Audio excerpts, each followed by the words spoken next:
A night watchman at Hampton Court follows a trail of shimmering, toxic slime into the dark, only to find a shadow wider than any human frame. The king's spectral hand sinks through the man's ribs, not to kill, but to harvest his very substance. By dawn, the watchman is gone, and the king has a new, thumping heart to replace his own ancient rot. The stone walls of Hampton Court do not merely hold echoes. They exhale a wet, cloying miasma that smells of overripe fruit and stagnant blood. Beneath the polished floorboards of the great hall, a rhythmic, wet scraping sound vibrates through the foundations, as if a heavy sack of offal is being dragged across a jagged reef. This is not the elegant haunting of a tragic queen, but the manifestation of a royal disease that refused to stay buried in 1547. The air in the gallery grows thick and yellow, curdling in the lungs of any mortal who lingers past the stroke of midnight. The air in the gallery grows thick and yellow, curdling in the lungs of any mortal who lingers past the stroke of midnight.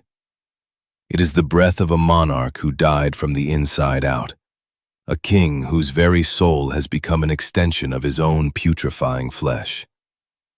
The velvet curtains shiver without a breeze, and the portraits of forgotten courtiers seem to avert their eyes from the center of the room, where the temperature drops to a bone-chilling frost that tastes of old iron. It is a cold that does not just nip at the skin, but bites deep into the marrow of the bone. This agony began with a jousting accident in 1536, a wound that turned the divine right of kings into a fountain of black, foul-smelling pus. For 11 years, the most powerful man in Christendom carried a leg that hummed with the vibration of 1,000 invisible maggots, a limb so toxic that his courtiers fainted from the stench before they could reach his throne. The wound never closed. It only deepened, eating away at the flesh until the king became a prisoner of his own rot. He ruled from a chair of pain, his temper flaring with every pulse of the infection. When the end finally came, the pressure of the gases within his bloated corpse caused his lead-lined coffin to explode during the funeral procession at Sion Abbey. Dogs licked the royal remains from the pavement of the street, a final indignity that ignited a hunger in the king's spirit that no prayer or liturgy could ever hope to appease. This was the moment the man vanished and the monster was born, a creature of pure, unadulterated appetite that recognized no boundary between the living and the dead. He became a scavenger of the afterlife, forever seeking to be whole. Now the shade of the king wanders the kitchens with a bottomless hunger, attempting to feast on the living, to replace the organs that putrefied within him long before he died. He does not seek the spectral images of his lost wives, nor does he weep for his crown. He reaches instead for the living pulse beneath the ribs of those who walk his halls. His presence is announced by the sickly sweet scent of gangrene, a smell that clings to the hair and clothes of the living like a physical weight. He is a predator dressed in the tattered finery of a long-dead empire. A lone night watchman patrols the dark corridors, his flashlight beam cutting through the dust of centuries. He stops near the great kitchens, his skin prickling as the silence is broken by a wet, rhythmic slapping of a heavy hand against the cold brickwork. The man's breath hitches in his throat, freezing into tiny shards of ice as the temperature plummets. He feels an instinctive, primal urge to flee, but his feet are anchored to the floor by a sudden, overwhelming sense of inevitable dread. The darkness seems to thicken around him, swallowing his light. A shadow, wider than any human frame, detaches itself from the darkness of the larder, its silhouette distorted by a belly that sags like a waterlogged skin. The ghost of the king does not walk so much as he heaves his weight forward, his blackened leg leaving a trail of charcoal-colored rot that eats through the very stone of the floor. The watchman watches in paralyzed horror as the figure looms closer, the light of his torch revealing a face that is a landscape of weeping sores and stretched skin. It is a visage of royalty stripped of its humanity and grace. The king's eyes are two hollow pits of bottomless, agonizing starvation, flickering with a pale, ghostly fire that reflects the man's own terror. With a sudden, violent motion, the specter lunges, his fingers cold as grave dirt and smelling of the damp earth of Windsor. There is no sound of a voice, only the rasping hiss of air through a throat that has been hollowed out by time and decay. The hunt has begun, and the king is no longer content to scavenge for the scraps of history. He moves with a terrifying heavy speed that defies his massive, bloated form. The watchman tries to scream, but the air has been vacuumed out of the room by the king's insatiable presence, leaving him gasping in a vacuum of rot. The spectral hand of the monarch reaches out, not to strike, but to grasp, its touch burning with a cold that feels like liquid nitrogen. In this moment, the boundary between the 16th century and the present dissolves, leaving only the raw, agonizing reality of a monarch who refuses to be forgotten or finished by the simple act of dying. The man's heart hammers against his ribs like a trapped bird.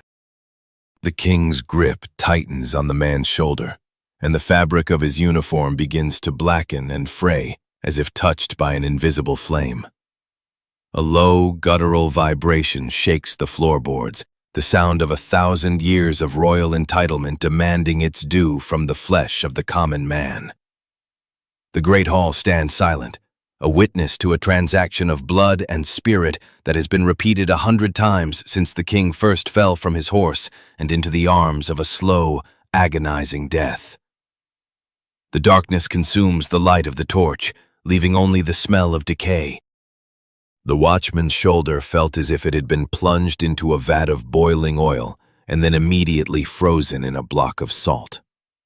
The king's hand, though translucent, possessed a terrifying physical density that crushed the muscle against the bone. Every finger felt like a separate, pulsating worm burrowing through the layers of the man's uniform to find the heat of the skin beneath. The watchman's vision blurred as the world began to tilt into a sickly shade of bruised violet, a color that signaled the end of the natural world. The king's presence was not a static image, but a shifting, churning mass of necrotic energy that vibrated with a low, subaudible hum. His leg, a pillar of blackened, weeping meat, seemed to breathe on its own, exhaling a gas that smelled of ancient peat and fermented bile. As he leaned closer, the silver buttons on his doublet glinted with a dull, malevolent light, each one reflecting a distorted version of the watchman's terrified face. The air grew heavy with the weight of 1,000 unconfessed sins and the iron taste of the headsman's axe. Within the king's hollow chest, a faint, rhythmic thumping began to echo, a sound that did not belong to the dead but was stolen from the living. He was a vacuum of biological necessity, a monarch who had once commanded the very souls of his subjects and now sought to reclaim their physical substance. The watchman felt a tugging sensation in his own chest, a terrifying pull that suggested his heart was trying to leap through his ribs to join the royal cavity. It was a theft of the most intimate and horrific kind, a sovereign demanding his final tax. The walls of the kitchen began to weep a thick, tar-like substance that smelled of burnt sugar and copper. This was the residue of the king's passage, a physical manifestation of the rot that had consumed his earthly body in 1547. The darkness in the corners of the room didn't just obscure sight. It felt like a heavy, wet blanket draped over the man's senses, muffling his internal screams and deadening the frantic beat of his pulse. Time seemed to stretch and warp, losing all linear meaning as the centuries began to bleed together. The king's face leaned into the man's personal space, revealing the horrifying detail of his translucent skin. Beneath the surface, one could see the phantom movement of black fluids circling like slow, predatory eels through dead veins. His breath was a cold, dry wind that carried the dust of 1,000 pulverized documents and the iron tang of dried blood. He did not speak, for his voice had long since been replaced by the sound of grinding stone and the wet squelch of footsteps in a muddy trench. He was a silent storm of pure, unadulterated hunger. In the year 1541, the king had ordered the destruction of those he once loved, and that same cold, calculated cruelty now radiated from his spectral form. He looked upon the watchman not as a human being, but as a collection of useful parts, a repository of fresh marrow and untainted blood. The arrogance of the Tudor line was magnified in death, turned into a cosmic certainty that the world existed only to sustain his rotting majesty. The man felt his very identity beginning to dissolve under that royal gaze, becoming a mere footnote. The watchman's flashlight flickered one last time before dying completely, leaving the room in a state of absolute, suffocating blackness. Yet, the king was visible by his own internal, necrotic glow, a pale shimmer that outlined the massive, sagging curves of his body. The dragging sound of the leg moved behind the man, circling him like a shark in dark water, the rhythmic scraping against the floorboards sounding like a countdown to an inevitable transformation. Every muscle in the watchman's body turned to leaden weight, refusing to obey his commands. A sudden sharp pain lanced through the man's thigh, mirroring the location of the king's own ancient festering wound. It was as if the ghost were a mirror, reflecting his own agony back into the flesh of the living to see if it would take root. The watchman looked down to see a dark stain spreading across his trousers, though no physical weapon had touched him. The scent of gangrene intensified, becoming so thick it felt like a physical presence sliding down his throat and coating his lungs in a layer of velvet filth that tasted of the grave. The ghost's hand moved from the shoulder to the man's throat, the fingers closing with a pressure that was both delicate and absolute. The king was searching for the carotid artery, feeling the frantic rush of life that he so desperately craved to possess. His touch didn't just choke, it drained, drawing out the man's warmth and replacing it with the stagnant chill of a tomb that had been sealed for 5 centuries. The watchman's eyes rolled back in his head, his consciousness flickering like a candle in a gale, ready to be extinguished by the dark. Memory began to bleed into reality, as the watchman saw flashes of a golden court filled with the sound of snapping bones and the smell of roasting meat.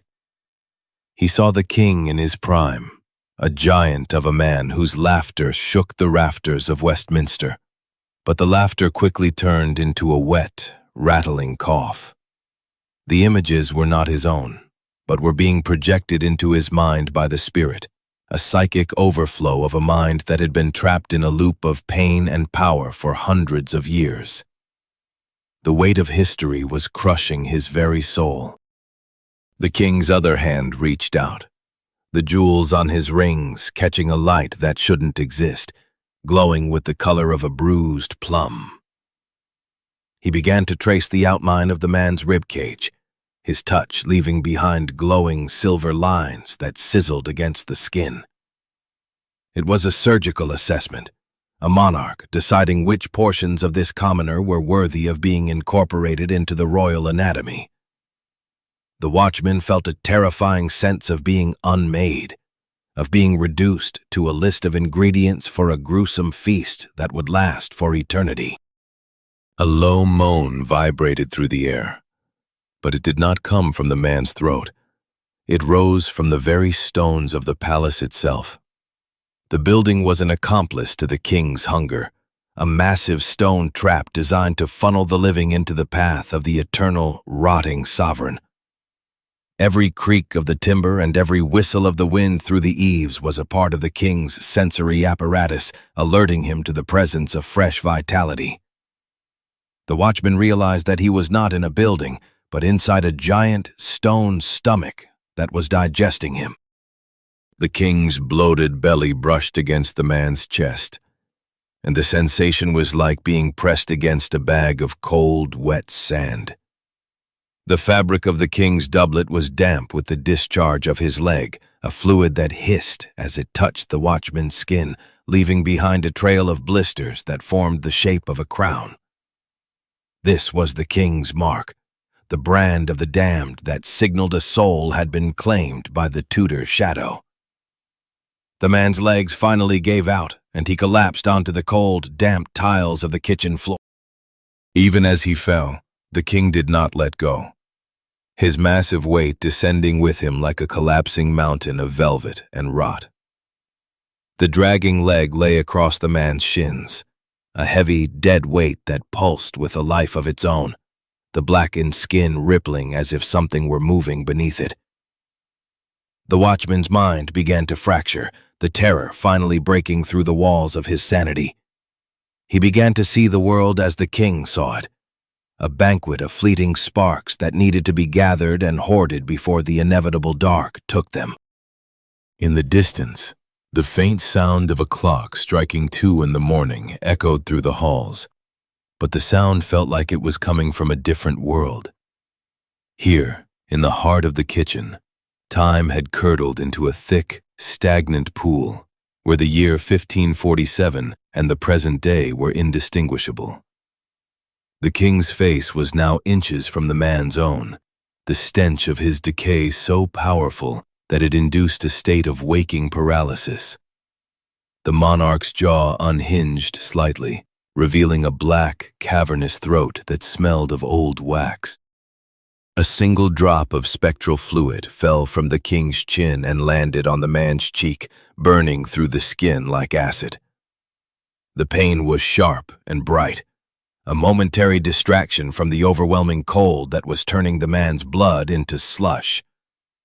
He watched as the king's form began to expand, the translucent edges of his spirit softening and blurring as they began to overlap with the man's own physical boundaries.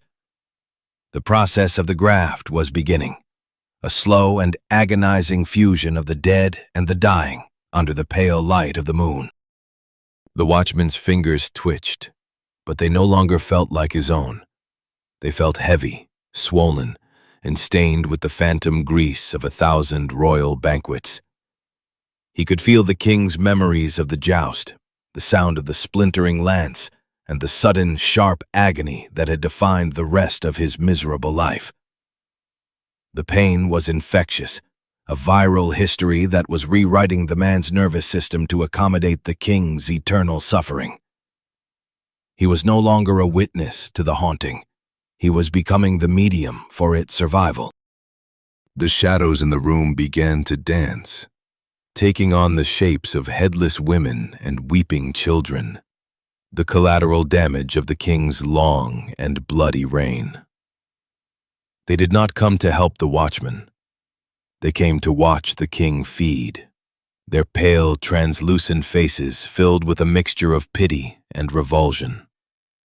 They were the audience to a play that had been running for centuries, a drama of consumption and entitlement that would never reach its final curtain. The king ignored them, his focus entirely on the harvest of the man's remaining heat and one soul. The watchman lay pinned beneath the immense, cold weight of the spectral monarch, feeling his own ribs groan under the pressure of 500 years of history.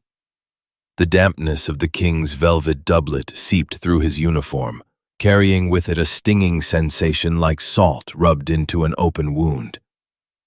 He could feel the king's heart, a dry, shriveled thing like a blackened walnut, attempting to draw rhythm from his own frantic pulse. It was a parasitic union that defied every law of nature and God, a sovereign demanding his final tax. Around them, the great kitchens of Hampton Court began to transform, the modern steel surfaces melting away into the soot-stained brickwork of the 16th century. The smell of fresh floor wax was replaced by the overwhelming stench of roasting venison and the metallic tang of blood from the slaughterhouse. Phantom servants, their faces blurred like smudged charcoal, hurried through the periphery of his vision, carrying silver platters piled high with meats that pulsated with a rhythmic, sickly life, as if the feast itself were still breathing. The king's blackened leg, a masterpiece of biological horror, began to twine around the watchman's own right limb like a constricting serpent. The man felt the skin of his calf begin to bubble and split, not from heat, but from the sheer toxicity of the royal rot. A thick, viscous fluid, the color of spoiled wine, began to leak from the king's sores and soak into the man's flesh, carrying with it the memories of every agonizing step the monarch had taken since the year 1536, when the jousting accident first broke his world. Within this shared agony, the watchman saw the king's final days in January 1547, a time when the palace was a fortress of silence and fear. He felt the king's terror of the impending dark, a fear so potent that it had curdled his very soul into this predatory shade. The king had not been ready to meet his maker. He had been too busy trying to find a way to stay behind, to anchor himself to the world of the living through sheer, stubborn will. This will was now a physical force crushing the man's lungs and his very sense of self. A sudden sharp sound echoed through the vaulted ceiling, the sound of a heavy cleaver striking bone.